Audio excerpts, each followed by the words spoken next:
नमस्कार। न्यूज़ क्रांति की ऑडियो समाचार सेवा आज क्या हुआ में सभी सुनने वालों का हार्दिक स्वागत है। एक नज़र देश दुनिया की तमाम बड़ी खबरों पर। सरकार और किसान संगठनों के बीच 8वें दौर की बैठक भी बेनतीजा। फोटो आईडी साथ न लाने पर नहीं लगेगा कोरोना का टीका। विमान के केबिन में नहीं होगी वैक्सीन की ढुलाई। सरकार की कई जलमार्गों पर सी प्लेन चलाने की योजना। ब्रिटेन में 80 वर्षीय वृद्ध ऑक्सफोर्ड एक्स्ट्राजेनेका टीका पाने वाले पहले व्यक्ति बने। और नए वर्ष पर कोरोना के बढ़ते मामलों को देखते हुए जापान में आपातकाल लगाने पर हो रहा है विचार विमर्श। अब समाचार विस्तार से। कहते हैं ओल्ड इज गोल्ड कहलाता है, इसलिए तो कानपुर आज भी दुलारी ज्वेलर्स ग्रुप पर अपना भरोसा जताता है। दुलारी ज्वेलर्स ग्रुप, कानपुर की pure old and trusted jewellery showroom. Visit की Dulari jewellers Kidwai Nagar and Dulari jewellers Lal Bangla. कृषि सुधार से संबंधित 3 कानूनों को वापस लेने और फसलों के न्यूनतम समर्थन मूल्य यानी एमएसपी को कानूनी दर्जा देने की मांग को लेकर सोमवार को किसानों और सरकार के बीच 8वें दौर की बात हुई। किसान संगठनों और सरकार के बीच 8वें दौर की ये वार्ता भी पहले की ही तरह बेनतीजा रही। लगभग 3 घंटे चली वार्ता के बाद केंद्रीय कृषि मंत्री नरेंद्र सिंह तोमर ने कहा कि किसानों के साथ बातचीत बहुत ही अच्छे माहौल में हुई और उन्हें विश्वास है कि समस्या का समाधान जल्द ही हो जाएगा।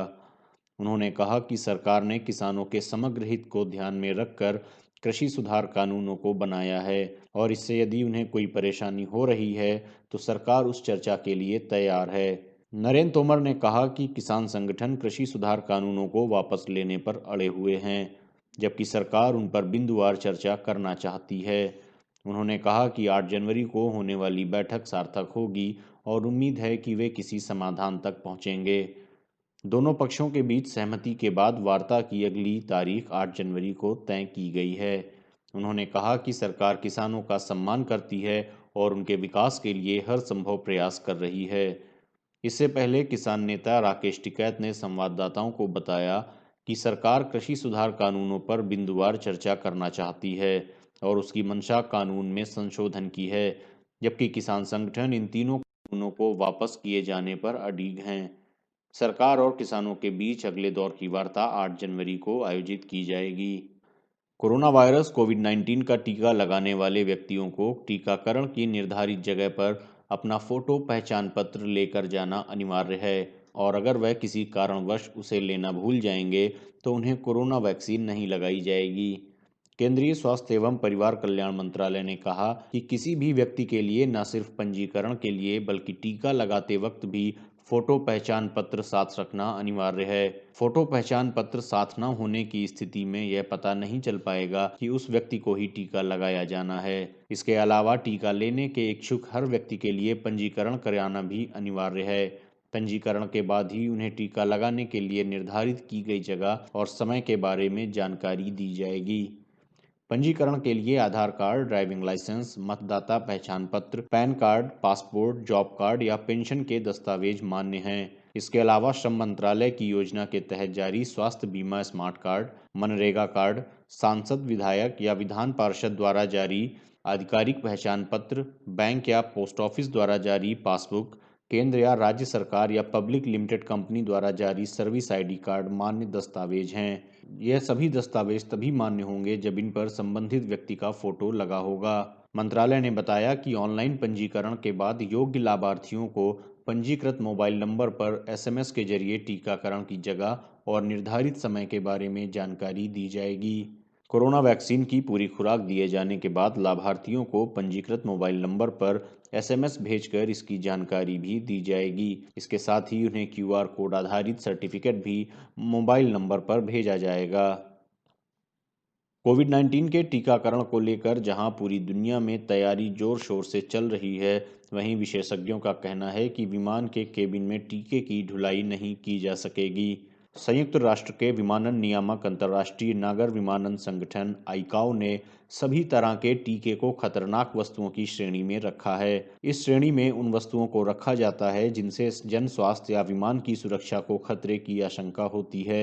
संगठन के निर्देशों का पालन सभी देशों और विमान सेवा कंपनियों के लिए अनिवार्य होता है। देश में नागर विमानन महानिदेशालय डीजीसीआई के एक वरिष्ठ अधिकारी ने संवाददाताओं को बताया कि आईकाओ ने टीके को खतरनाक वस्तुओं की श्रेणी में रखा है। विमान से टीके की ढुलाई के दौरान इस श्रेणी के लिए जारी सभी प्रकार के दिशा निर्देशों का पालन किया जाएगा।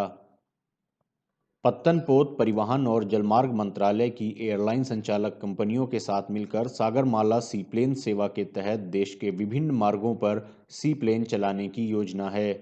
मंत्रालय ने सोमवार को इसे क्रांतिकारी योजना बताया और कहा कि इससे देश भर में लोगों का एक जगह से दूसरी जगह तक की यात्रा करने में समय भी कम लगेगा और यात्री सुविधाजनक स्थिति में आराम से अपने गंतव्य तक पहुंच सकेंगे।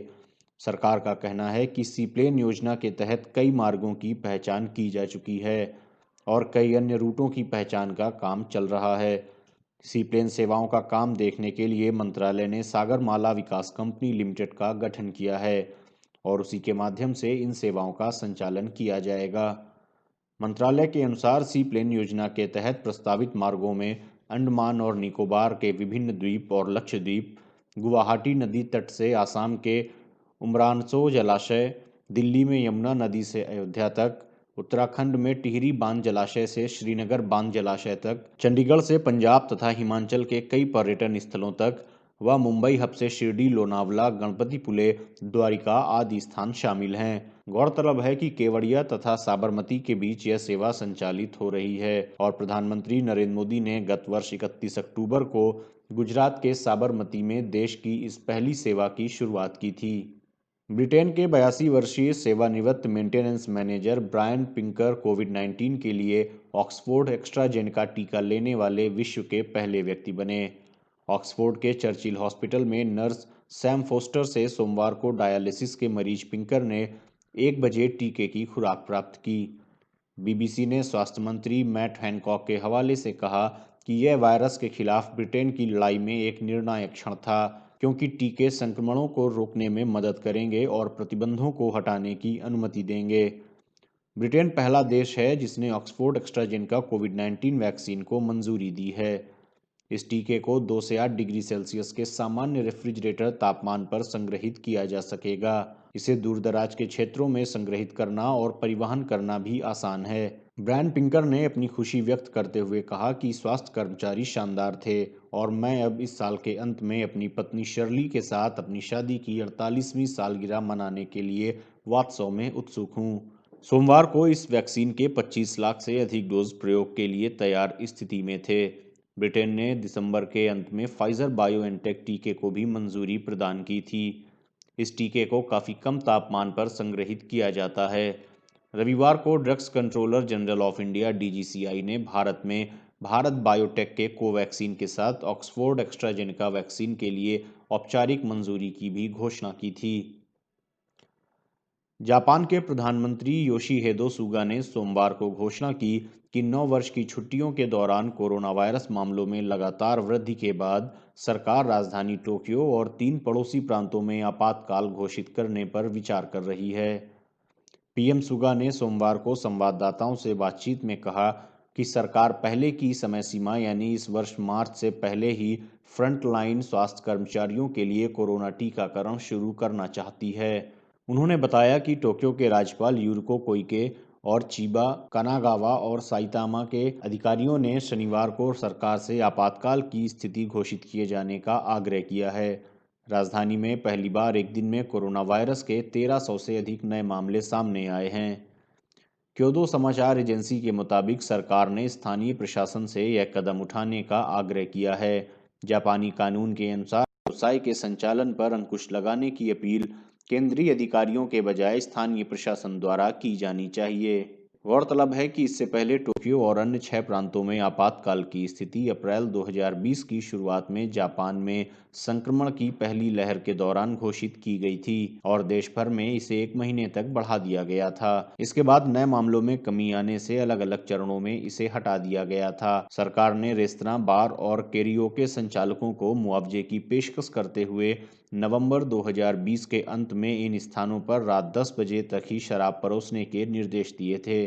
हालांकि ये उपाय अब तक वायरस के संक्रमण को कम करने में अप्रभावी रहे हैं। कहते हैं ओल्ड इज गोल्ड कहलाता है, इसलिए तो कानपुर आज भी दुलारी ज्वेलर्स ग्रुप पर अपना भरोसा जताता है। दुलारी ज्वेलर्स ग्रुप, कानपुर की pure, old and trusted jewellery showroom. Visit के Dulari jewellers, Kidwai Nagar and Dulari jewellers, Lal Bangla.